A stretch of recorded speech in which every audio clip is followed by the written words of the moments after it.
And then I just let go. And I did this when I gave my TEDx talk. I closed my eyes and I said, if you don't walk out there, you're never going to forgive yourself. If you walk out there right now and you blow it, I'm going to be so proud of you. Like, I just take all the pressure off of me and I'm like, I'm going like this. If I'm not doing it for me, I'm going to do it for that girl coming after me. I'm going to do it for that person coming after me. I'm going. And then I just let go and let God, and it works out.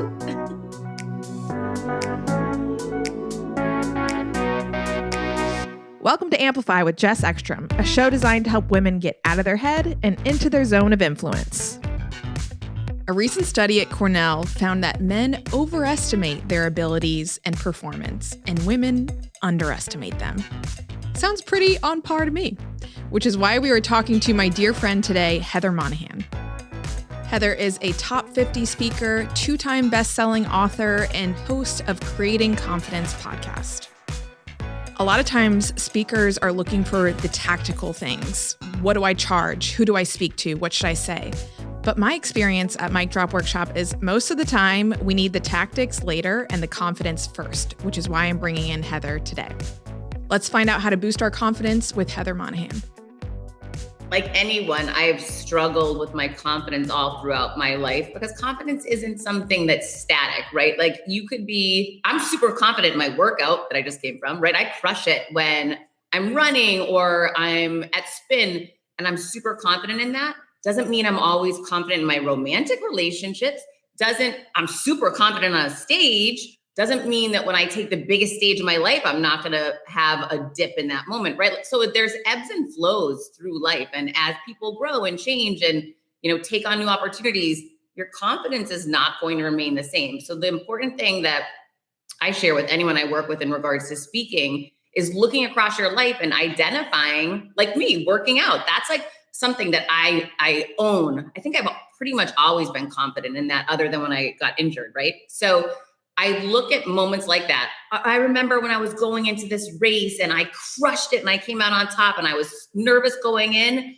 And then I hold that visual as, wait a minute, I know what confidence looks like. Now, yes, I'm taking a stage in front of thousands of people, but I'm parlaying that past confidence from this moment of this marathon and, we're running this or whatever that moment is in your life, and use that as proof that you're going to be able to find that confidence in this other moment that you're stepping into. Now, do you think that, I guess for you growing up, because anyone who sees you right now, sees that you are top of the world, best-selling author, really sought after keynote speaker. I was the first time we met, I was like, oh my gosh, feeling some imposter syndrome. What came first? Did you become confident because of your success, or did you have to be confident in order to get your success? And tell us, kind of take us back to the beginning, because I know your story is a bit untraditional. No, you don't need to be confident to be successful, right? There's so many times in my life I haven't been confident, but I figured it out along the way. I think that's more the reality, because if you're constantly stepping into unknown, stepping into fear, stepping into growth, you're not going to be confident all the time. I certainly have not been, but that's like the magic, is that once you do that repeatedly enough, that becomes your normal. So for me, I have this incredible opportunity coming up, and it's insane. And I'm so excited for it. And it's going to be the biggest speaking opportunity of my entire life. It's crazy. And I was on a Zoom with the person the other day, and he says to me, I don't know if you're going to be able to handle this. You've never spoken to an audience of this size before. And I haven't. And I said, you're right. I spoke for 80,000 people for Amazon International Women's Day. And I was thinking that was the biggest audience I was ever going to speak to. And I was nervous when I did it. He said, but you did it. Can you pull this one off? And I said, oh, heck yeah. The reason why I know I can is because for so many other times I've stepped into fear. So many other times I didn't want to get on that TEDx circle. Oh, that red circle. I was scared to death.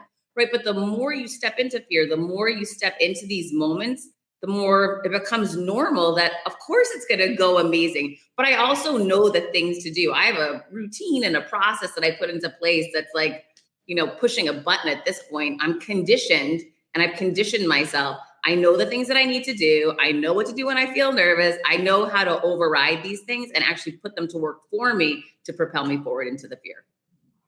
What's interesting is that you're talking about how you just came from a workout, which is like your sacred thing that you do in the morning, and how your approach to confidence is very similar. You know, it's a muscle group that's trained, there's a routine, you know what you have to do. The more you do it, the better it becomes. So, is confidence a muscle group? Is that like how you approach it? Yeah, I liken it. It's very similar. It's totally like a muscle. If you work it out every day, you're going to get stronger and stronger and better and better. If you don't and ignore it, it's going to atrophy, right? It's going to lock up on you. It's not going to be a go-to for you. It's not going to work. So yeah, I liken it the same way. But I learned that not intentionally. I learned it through mistakes, right? I learned it because I felt like life was leading me there. Meaning when I was in corporate and I was getting advanced and getting promoted, I kept stepping into fear because I felt like it was what I had to do for work. And then I ended up getting fired when I was 43. And that was the first real intentional moment I remember thinking, okay, wait, I've lost everything. My confidence is gone. Where do I go from here? And that's when I got really intentional about, you know what? I'm going to create confidence within myself. I'm going to make that my intention. I'm going to make that my goal. And I'm going to make it a goal to have that confidence be from within me intrinsically, not externally, which I had been doing Yes. for years. Yeah, it's definitely, I'm guilty of that, of like trying to find the confidence from the accomplishments rather than the intrinsic motivation. Like it's like, well, if I can just get this, or if I can land on this stage, or if I can get this accolade, then that will fuel my confidence. But there was like this interesting study, and I've probably talked about it on here before because I've been kind of obsessed with research around imposter syndrome lately, and how men and women approach, like, we for a while they thought women experienced feelings of imposter syndrome more than men, but they realized that they both genders experience it equally. It just manifests differently in like how we go about it. Whereas men, if they feel unqualified, they like, try to step into the role, fake it till you make it. Whereas women, and I know I'm generalizing here, but this is just what the research showed, women try to overachieve in order to like feel qualified, which leads to intense burnout. Or like, if I can just keep achieving, then maybe I'll feel confident and qualified to do the thing that I want to do, which is not the way to go about it. But it's really tough to get out of that cycle. So you said that you have a routine and kind of like something that you step into for your confidence. For those listening and watching, can you give us some steps of that routine that maybe we can try to emulate? Yeah, so I was a psych major in college, and I remember this the scientist there that was called Pavlov's law, right? And so if you haven't heard of it before, I'll give you the short overview of it. Basically, it was these researchers were training dogs that when they would ring a bell, they would feed them immediately thereafter. And what they ended up learning through this repeated process was they could ring the bell. The dog didn't even have to see the food, and the dog would start salivating as if he'd already, was about to consume food. So it was a conditioning through the brain to teach them to actually have a bodily response to something that hadn't even happened. So I learned about that in college. And I remember as I grew up and, was going into different situations that might be scary or whatever, or intimidating in business, that I should condition myself to overcome fear, to overcome, this feeling of doubt or lack of self-worth. And so essentially that's what I've done and I recommend this for anyone. It's science, it's fact, it's neuroscience actually, and it works. So I have a playlist that I only use right before I'm going to take major stages. And I love it so much. And everyone always says, what's the songs? It doesn't matter what the songs are. You should pick whatever your songs are, people. But I mean, mine is like Drake, it's Jay-Z, it's all Thug Life hip hop, and I worship it. And I only let myself listen to this playlist right before I'm going to take a massive stage, right before I'm going to do something super scary. Because what happens is I've done it that way. I'll use this one example, just popped into my head. I was going on the Steve Harvey show and I was super intimidated. I was the only person that didn't know him out of everybody that was going on that day. Really intimidating. And I used my playlist that day to condition my mind. And I was in the green room with my AirPods playing, locked in. I start visualizing everything going well. I always write on the bottom of my shoes, I can and I will. Like I have this, I wear my power colors. Like if I'm super nervous, I'm always going to be in blue or I'm going to be in red. Like there's certain colors. I'm very thoughtful and intentional about what I'm about to do. I lock in with my music. I remind myself of 3 other times in my life that I was nervous and I faced the fear and I came out on top. And then I use that as proof that I'm about to go do it again. And then I just let go. And I did this when I gave my TEDx talk. I closed my eyes and I said, if you don't walk out there, you're never going to forgive yourself. If you walk out there right now and you blow it, I'm going to be so proud of you. Like I just take all the pressure off of me and I'm like, I'm going like this. If I'm not doing it for me, I'm going to do it for that girl coming after me. I'm going to do it for that person coming after me. I'm going. And then I just let go and let God and it works out. And I think that one of the things that you said that I think is like a really important dance that can be tough to strike is like caring enough versus caring too much. It's like before you have an opportunity, of course you care about it. But sometimes when we like grip things too tightly, like this has to go well, or this is my make or break, it can be suffocating to the experience. Would you agree?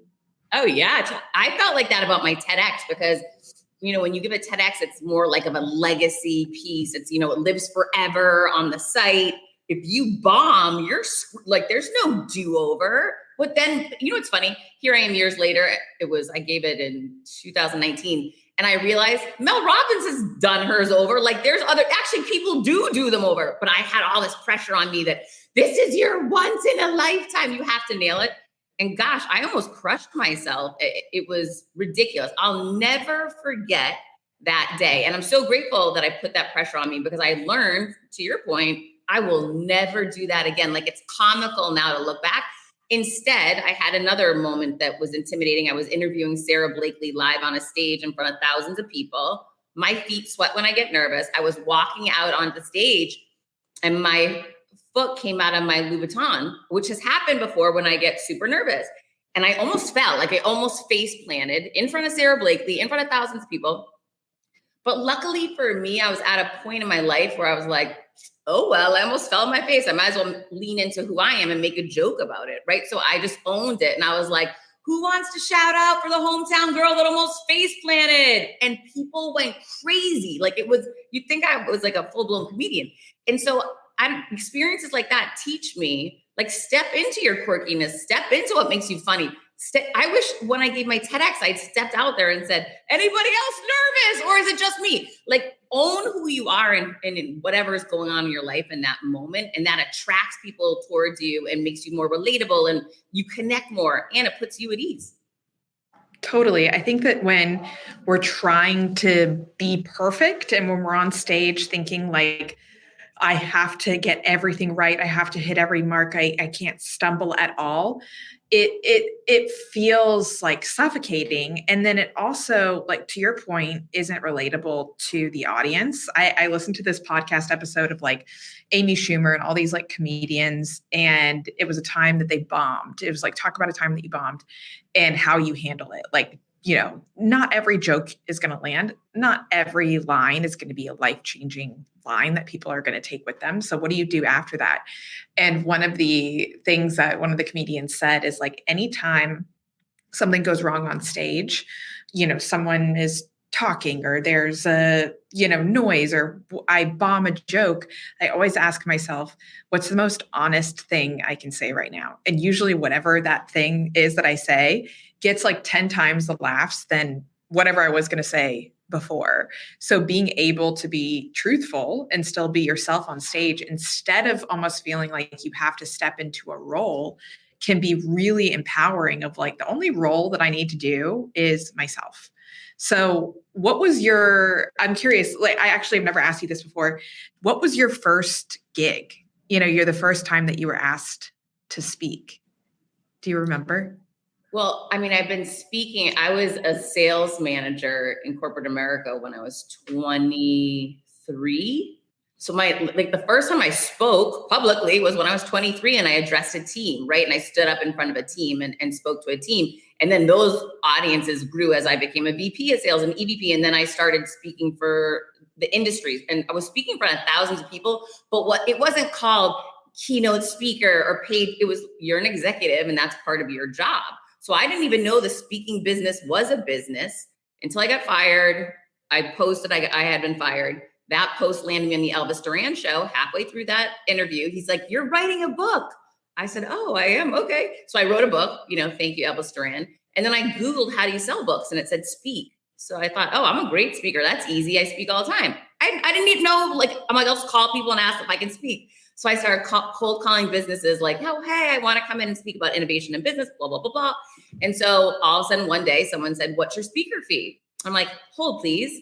And I Googled speaker fees, and I saw Gary Vaynerchuk was getting, at the time, I think this was 2019, he was getting $300,000 for a 60-minute keynote. And I was like, what? Hold the press. What is this? And I went down the rabbit hole. And then I really immersed myself in understanding. I have any grasp that there was this multi-billion-dollar industry. And so I started researching bureaus and agents and keynote topics and who pays for speakers. And I guess during that time, one of those people I'd cold called had offered me money when I had called. I don't know. I think I just said like, oh, $5,000. I just said like a random number.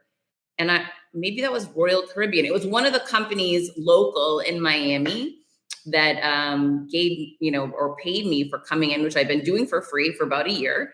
And that was like, like anything, once you see money for something, you're like, oh, wow, there's probably more of that out there, right? Like I could probably keep building on this and growing this. And that's when I just really leaned into it. And when you were cold calling these places, which is a total baller move, I love that. What were you saying? Like, do you need a speaker? Did you even have like a keynote of like what you speak on? You were just going for it. Well, don't forget, for 25 years, I had led sales teams in corporate America. So that's what I'm an expert in, right? Is leading sales teams. And so what I would do, what company, anytime you're going to ask for something, immerse yourself in that person's shoes, right? So if I'm calling a company, let's use Royal Caribbean, for example, I'm thinking to myself, are they happy with their sales? Typically, any organization wants more sales. Yeah. Increased revenue, right? So, and I know that because that was my job for 25 years. So when I would approach somebody, I would do some homework on them first and foremost, just do a random cold call. Like I'd research the company, trying to understand, if they're publicly traded, where are they last quarter? What are their forecasts? What's happening in their industry? Immerse yourself in their world. Then I would call and get them to empty their glass to me, right? Call and ask great open-ended questions. So-and-so, hey, it's so great to be connected with you. I'm reaching out today. I heard in your industry, business was slowing down a little bit. What are you guys currently running into? I'd love to be able to help you solve problems and get things back on track. Have them empty their glass. Once you understand what they're specifically dealing with, and then you see a pain point that you can solve for them, that's where you jump on to say, I'm so glad that you brought that up. Actually, for 25 years, I was leading sales teams addressing this issue and fixing them readily. I'd love to have the opportunity to come in, address your team, and help you solve that problem at scale. Love it. Love it. I mean, that is one of the things that, we teach in Mic Drop Workshop is like, you can't just pitch a story. You can't just pitch like, hey, I'm Heather and this is my story, or hey, I'm Jess, this is my story. That's how I got started. And I was like, why is no one biting? You have to look at the industry.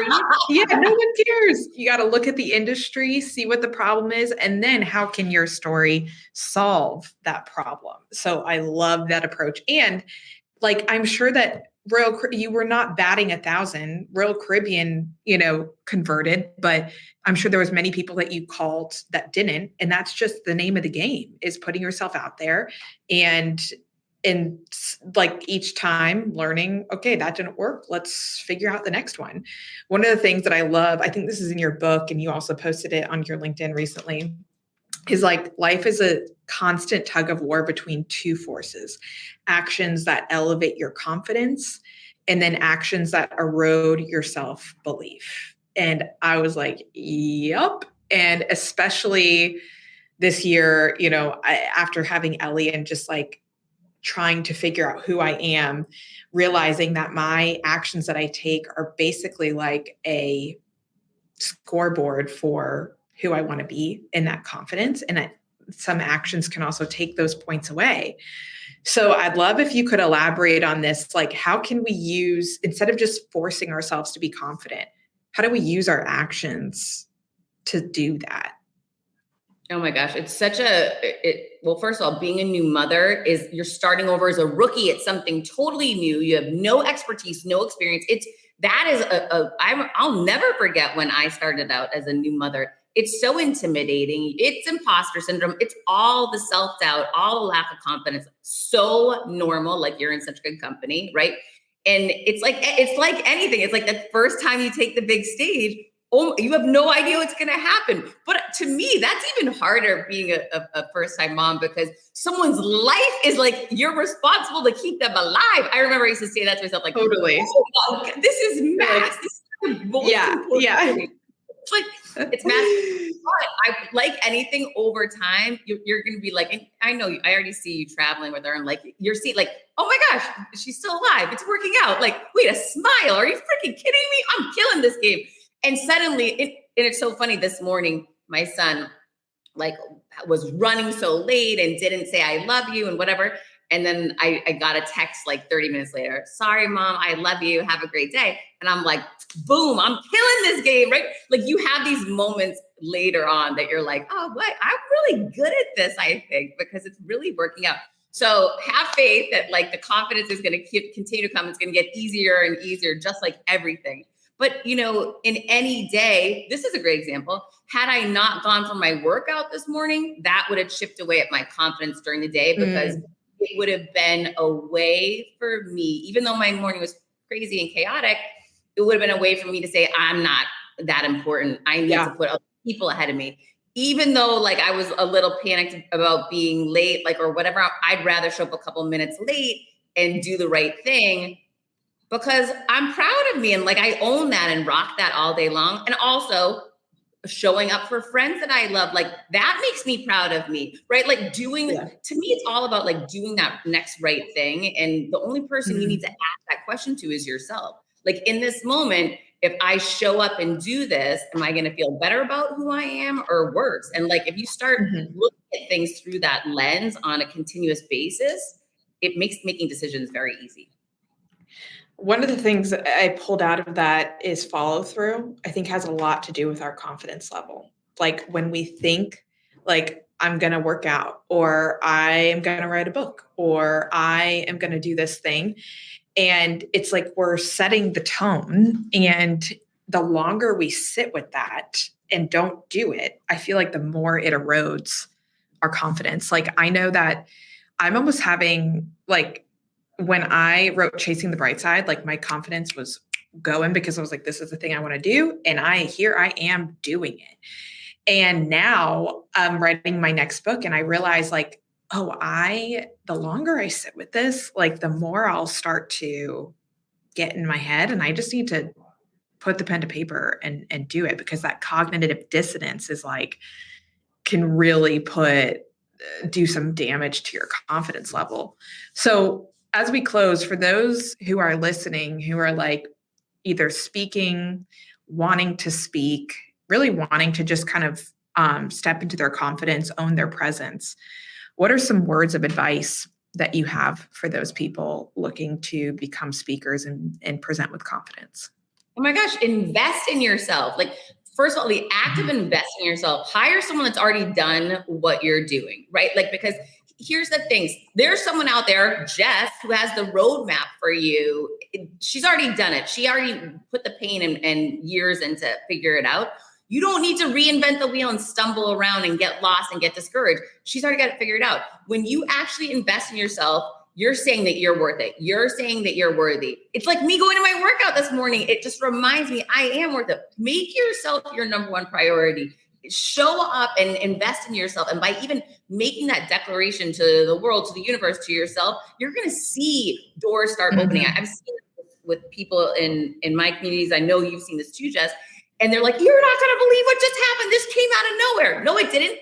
It's because you made the intention, like you decided you were going to start showing up for you. You decided to start investing in you. You decided to say, I'm going to raise my hand and take this action now and declare this.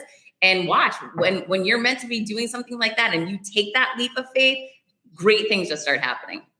It's so true. And I know that maybe some people like listening, they're like, yeah, okay, no. Like one of the things that we do first thing in Mic Drop Workshop or Mic Drop Academy, before you even have your website, your demo, any of that, just put the word speaker in your bio. Put it on your LinkedIn, put it in your email signature. Just by naming and declaring that this is what I want to do, you have no idea the opportunities that come from that. Like we have people message us that are like, I literally changed the word speaker of my LinkedIn header and I got an inquiry 3 days later. And like that kind of stuff can just happen in the small changes and those small declarations that we make. And it also impacts our confidence, which you know better than anyone. Anyone who is watching or listening, definitely go follow Heather on LinkedIn. Order her book, Overcome Your Villains. Listen to her podcast. I believe I have 2 episodes on creating confidence now, so definitely listen to those. But Heather, thank you so much for being here. Where else can we find you? What's going on in your world right now that we can be a part of? Oh my gosh, just stay tuned. Major announcements coming in September. I'm so grateful. I'm so thankful. Ooh. I can't wait to share it with everybody. And thank you so much, Jess. You're the best. Yes. Okay. Give Heather a follow. Thanks everyone for listening. Bye everyone. Thanks for listening to Amplify. If you are a fan of the show, show us some podcast love by giving us a rating and review. And give us a follow at Mic Drop Workshop and at Jess Ekstrom. This episode was edited and produced by Earfluence, and I'm Jess Ekstrom, your host. Remember that you deserve the biggest stage, so let's find out how to get you there. I'll see you again soon.